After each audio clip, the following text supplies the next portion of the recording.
So today I will give you a demonstration of the Astro robotic polar alignment correction. As you can see here, we have the polar alignment error total about 2 degree and 29 arcmin. Of that, it's 2 degree and 14 arcmin in altitude and 1 degree and 3 arcmin in azimuth, right?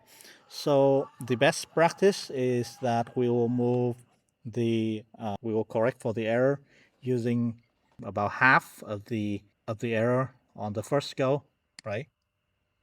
Let's say we move about 30 arc minutes in azimuth and mind the orientation. Okay. The motor will move one axis after another. Okay. Is this finished moving? No. All right. So the motor finished moving, right? And let's refresh the error again, see where we are right now.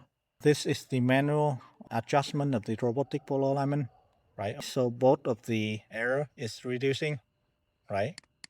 And on the second run, we shoot for the correct orientation and reduce it a bit to make sure we are not overshooting the error, right?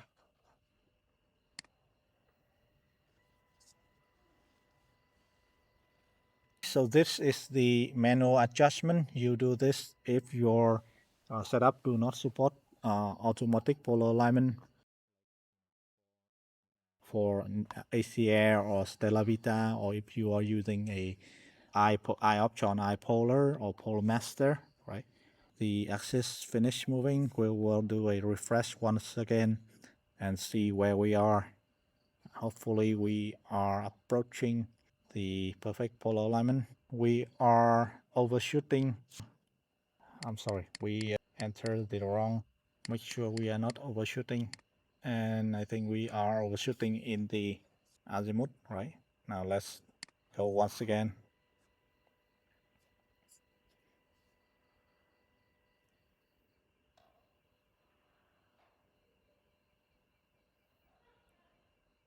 The axis finish movement. Let's refresh once again and see where we are right now. And make sure the last movement of the altitude is always going up. We are still a little bit away. Now let's correct for that. We have 15 in azimuth and 7. Okay.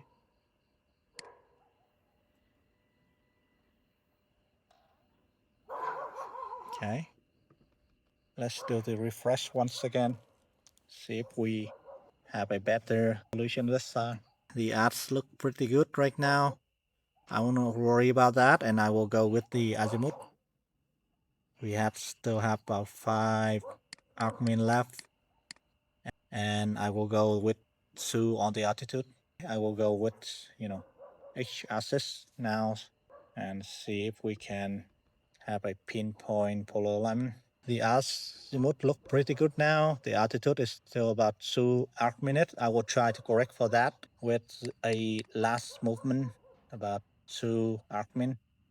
Now, let's go. Oh, okay. Let's refresh once again. See if we solve that. Voila. We have really good polar alignment right now. But keep in mind that for such a big initial error, we recommend doing at least 2 or 3 iteration of the polar alignment. Since you have too many error when you start, the calculation is likely off. So it is a good idea to run at least 2 iteration of the polar alignment error just to check for the to make sure that you have very good polar alignment. The arrow usually converge after a few iteration of the polar alignment routine, but for the demonstration purpose of this video, I will not go through that.